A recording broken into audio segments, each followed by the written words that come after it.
So Frank, we're just going to ask you a few questions about the origin of the Grems Doolittle Library at the Schenectady Right. County Historical Society. And so we're just wondering how you first became involved with the Schenectady County Historical Society. Well, I think the initial attraction was because my wife loved antiques. So she came down here and began, looking at the stuff that they had down here, was quite excited by it. And then at that point in my life, I had been retired. This was circa 1980, and I had written a little biography of Philip Schuyler, which I think you've got a copy of here now. But at any rate, I became involved and wound up on the board of trustees, and became active in the society. But I mainly because I just enjoy historical stuff. I love to look these things up. The thing that got me involved in the library was I think that there's several people whose names I'd like to make sure you record here. Certainly Jim Pontius is one, and Mandy Grems. Now, Jim, my perception of things was that Jim was a trustee here, as Mandy was, and Jim was the one who suggested to Mandy the idea that she might want to contribute to the library, and I know he played a very important role in bringing that event about. And then she made the contribution of $50,000, and then we, in turn, as trustees, agreed to match that money. Now, one of the peculiar little things that happened was that, for reasons which I can't remember why, but Jim became annoyed with something that was going on and left. And when he left the Board of Trustees, somehow the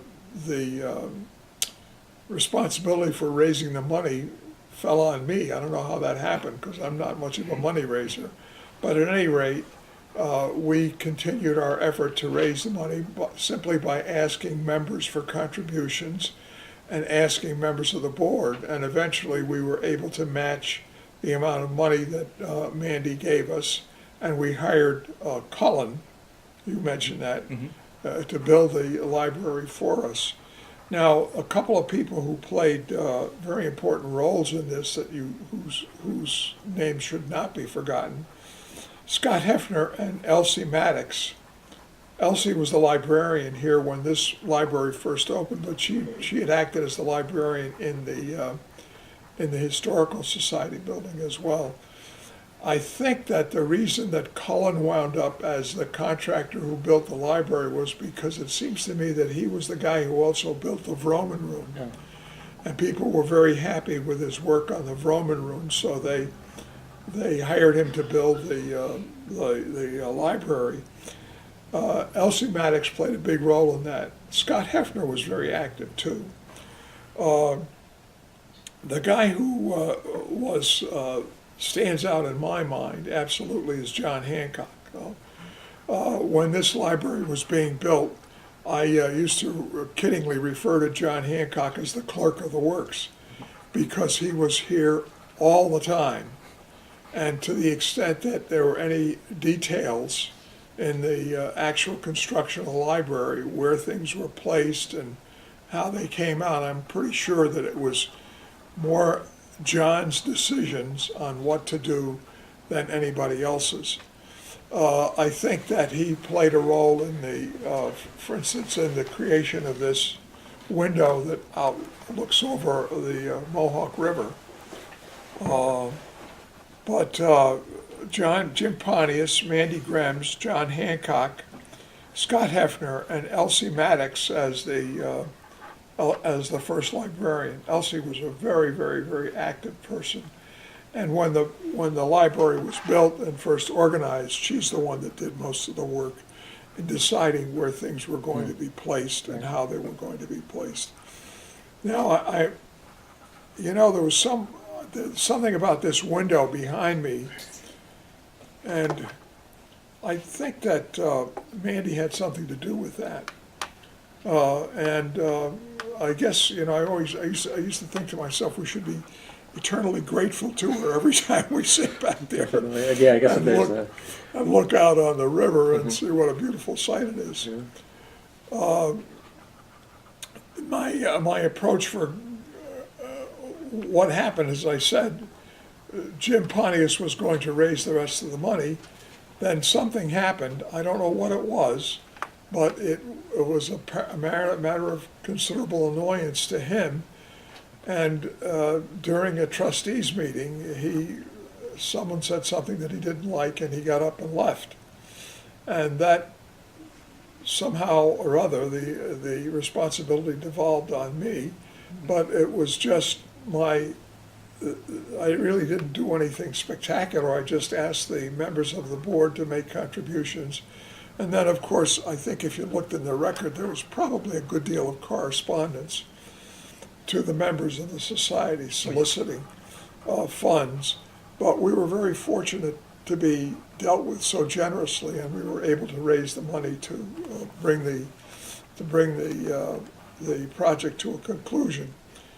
The fundraising part of it was just, I don't think there was anything more to it than simply,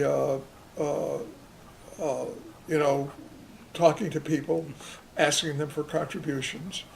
And they were very generous enough so that we got the place built. As far as this question you've got, the challenges we faced were, of course, raising the money, but we were fortunate in that people were willing to contribute. Right. Describe my relationship with fellow member and archives members. I never had any problems. It was always very pleasant. And my recollection of it was that it went quite smoothly. Oh, Frank, do you mind if I interrupt? Sure. What was the library like before this was built? Because I haven't really seen any pictures of previous. Well, it was, when you go into the main building of the Historical Society, the Jackson House, the two rooms in the back as you enter the front door that would be on your left, Okay. that's where the library was. Right. And that's where Elsie held forth. But, it was, in a way, it was kind of a joke because there was so little space there for Yeah. anything. That whatever books we had were there, but there wasn't a heck of a lot of stuff there. Right. There were some interesting things, old books and stuff like that, but it wasn't until this place was built that we expanded the collection to the point where it is now. Well, look at all the stuff you've got in the files here. Yeah. That did not exist Right. at that time. So it was referred to as a library, but it really wasn't much of a library, It's just, people would come here and hang out. I enjoyed it. I liked being here. And I thought I would certainly place a lot of emphasis on the role that Elsie played in helping to bring this all about. She's the gal, she's the person that you should be talking to, because she knows a lot more about what actually took place on a day-to-day basis than I do. Elsie, John Hancock is no longer with us, but I just couldn't tell you how much time and energy he put into this project. He was here all the time. As I said, I referred to him as the clerk of the works because it wasn't like nobody was paying him to do this. He was just a very conscientious, hardworking kind of a guy. Yeah, so back to your relationship with the Library and Archives Committee members. Right. Although my relationship with them was always good. I didn't really sense at any time, any kind of, real tension or real problems in coming into the situation. I think that, as I said, we were fortunate in having a number of people who were quite generous in supporting the project, so that made it, that brought it about. And there were a lot of newsletters too about the ongoing, Right. efforts for the library as well. I don't know, I probably wrote some of the stuff. Yes, I've noted, and you also became president. became Yeah, you president were also around for a while, yeah. 1987. Right, right. I spent a lot of time Yeah. down here. It was, I've always enjoyed this place, so that's a fortunate thing in my life. Yeah, how did the committee arrive at a final design for the library that balanced the needs of the Historical Society while fitting into the scheme of the Stockade Historic District? Well, my recollection of that situation is that, and I could be wrong about this, but I think that once John Hancock stepped in and kind of took over in this position of leadership, I don't think that we as a committee had a great deal to say about how the place was going to be designed. I think we left that to a considerable extent up to John. Right. And I think that John, I do remember one occasion, and I don't remember the cause of it, but we were going through the process of getting this place built, and the way this thing was handled, they had a blueprint of the library that was on a stand, and it was out in the room on the left. As we're looking at it, it would be the room on the left. And the stand was out there, and I don't know what happened, but something happened to disturb John, and he got very upset, and he went out there, and he had a pencil and or a pen or something, and he scribbled all over the thing and tore it up because he thought it wasn't going to come to fruition. Well, it turned out that he wasn't, that he had misjudged the situation, Right. and things turned out all right, so we were able to complete the library.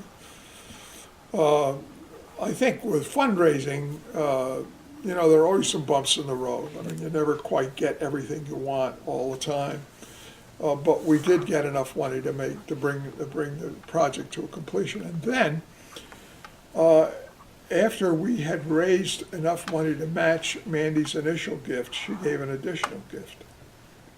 So that she was really, I mean, it certainly is appropriate that the place is called the Grems Doolittle Library, because she was the one that made the whole thing possible. And overall, was the Board of Trustees supportive of the committee's efforts? Oh, I think so, yeah, right. I mean, I don't think that there was ever a time when, there was any real, I mean, I don't remember ever being in a situation where somebody said, we've done the wrong thing, let's go back. And I think that, frankly, I think it was the fact that Mandy, she put up 50 grand. I mean, and once that money was in the possession of the society, it certainly kind of there's an element of compulsion there when you do something like that. Yeah. Everybody else looks up and says, "Well, God, if she put up $50,000, who am I to complain?" So here's my $100 or my whatever it was. I mean, you probably have a list someplace of all the contributions Yes, I believe we do, yes. that were made at the time, and some people were, contributed substantially more than others. I remember making a contribution myself. You asked when the library officially opened on 10/12/9 or so, my initial thoughts. Well, my first initial thought was, I was so, there were a lot of bumps in the road along the way, and I was just so glad that it was here. And I just kind of looked around and marveled at the place, and felt really a great deal of gratitude for the efforts that have been made by, for Mandy's gift, for the efforts for the initial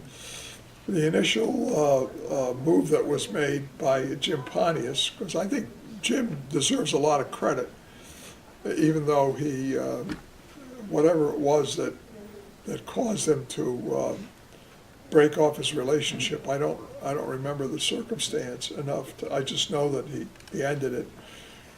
But he did play a big role in helping to bring this about. And Mandy, of course, and Elsie Maddox's role. Scott Hefner was involved in this too, to a degree. You might want to talk to him sometime, because I'm sure he could give you a lot of important information. Was there ever a time where you felt that the project would never come to fruition? That any gigantic obstacles? Because you had mentioned there were a few, bumps along the way. Yeah.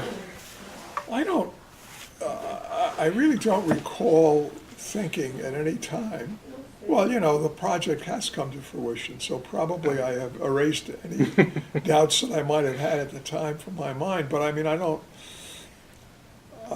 remember along the way feeling at any time that we weren't going to make it. And I'm probably wrong about that. They're probably, when you think about getting a gift like Mandy gave us and then raising the money to match it, I would have to look back in the record to see who gave what, when, I mean, I think that might be an interesting thing to do.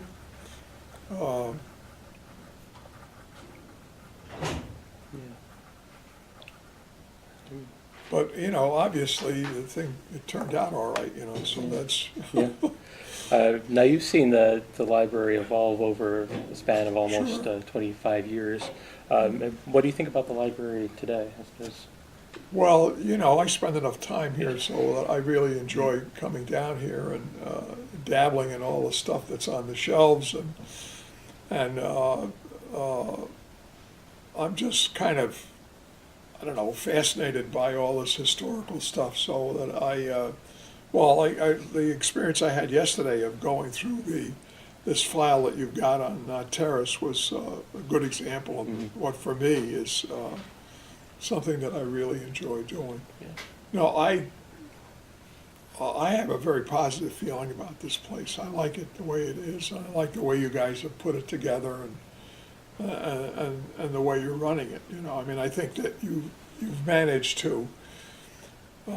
People like Carol and others over a period of time have managed to collect enough stuff so that old guys like me can sit down here and amuse themselves forever by just going to the shelf, just like I did right now, and taking a book off the shelf and reading about. I was reading about my hometown down in the Hudson Valley, Marlboro. But there are so many other things that are really good. Just the family file part of it, I mean, I haven't. I was going to look. I will go back and check again. I'd like to see if I can find some information about the Schaefer family. And the building where I live is called Schaefer Heights. And I thought that I've done a little program on him, but I would like to learn more about Henry Schaefer, who was a very successful businessman locally. And the library at Union College is called Right. the Schaefer Library because he was a guy who made the major gift which helped create that library. And he did so many other things locally to alter the state of things and make things better for everybody here in Schenectady. Is there anything we missed, Paul, or anything else that you'd like to ask? So what kind of a person was Jim Pontius? Well, number one, he was extremely intelligent. I mean, if you were looking for a smart guy, he was it. And I got to know him a little bit because when I started teaching at Van Antwerp School in 1955, his daughter, Jan Pontius, was one of the members of the class that I taught in the 7th grade. And Jan Pontius was, if she wasn't the smartest kid in the class, she was extremely bright. And then her parents, Jim was a very, very smart guy, and his wife, I think I mentioned this to you before, if you look on the bookshelf here, you'll find the history of the First Reformed Church that was written by Kay Pontius. So you have these two people, Kay and Jim, both of whom are very bright, and the daughter, whom I knew, Jan, was also very bright. But Jim was also, in addition to being a very intelligent guy,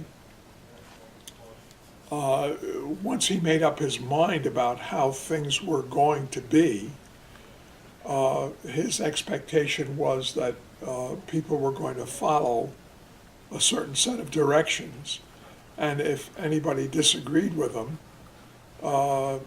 he wasn't a very patient guy. I mean, you know, I think that the fact that he left this project at the time that he did demonstrates that. And I don't know exactly why he left it, but there was something going on, that somebody raised a question, and it really he was something he found very, very disagreeable. So he just was in the room right next door to us, that we were having a trustees meeting. It was at that meeting, and I can remember being at the meeting when he just, whatever it was that people said that he disagreed with, he got up and left. Just bailed out completely, you know. And I think what's too bad about that, in my opinion, as I think I've repeated over and over again, is that he played a big role in helping to bring this all about. Right. And it was too bad that kind of thing had to occur, you know, that it did occur, because he really, without him, I don't know whether Andy would have made the contribution or not. I have no way of knowing that. But I know that he had a great deal to do with her decision to make the contribution. And John Hancock, what kind of a person was he? Since you said he was basically the person that was. Oh, God, he was a very persistent guy. I mean, as I said, he was here all the time it was being built. As a matter of fact, I think if you look at the building and the way it's all put together, I'm sure the contractor, Cullen, had a lot to do with that, but I also think that John did. As I mentioned to you once before, one of the things that many of us had hoped would happen was that we would have an elevator here, so that it would be easy to move stuff from this floor to the basement, up and down. You wouldn't have to carry it up the stairs. But that elevator never came to fruition, and my recollection is that it didn't happen because John was so close to the project and to offering suggestions about how to build what and how to put what where, that John just dismissed the idea of an elevator as being something that we couldn't afford. You know, that whatever the amount of money was, we had gotten to the point where we had enough to complete the project. And if we had decided to put an elevator in, I think it kind of wears you out when you're doing something like this and looking for the resources to finish it. And you think you're almost at an end, and then somebody comes along and says, well, why don't we spend another $25,000 to put in an elevator? Right. You know, I know that John's reaction would have been, I mean, he was, let's just say that my recollection of him was that he was a person who had opinions and held them quite strongly. But he was also a guy who, he delivered the goods. I mean, he was here more so than anybody else. I mean, I don't think you could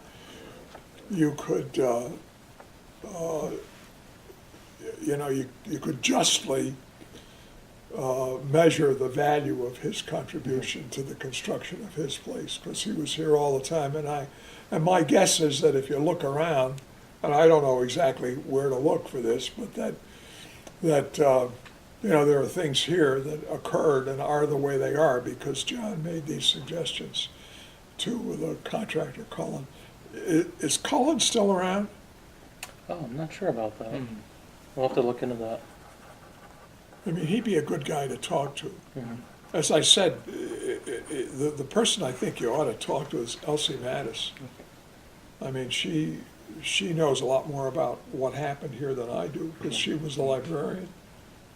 And she was the person who, when we first opened the place, played the biggest role in organizing it. And, deciding where the shelves would be and where the books would be and all that kind of stuff. And Elsie would probably remember a lot of details about who did what at the time that I had forgotten or just didn't know.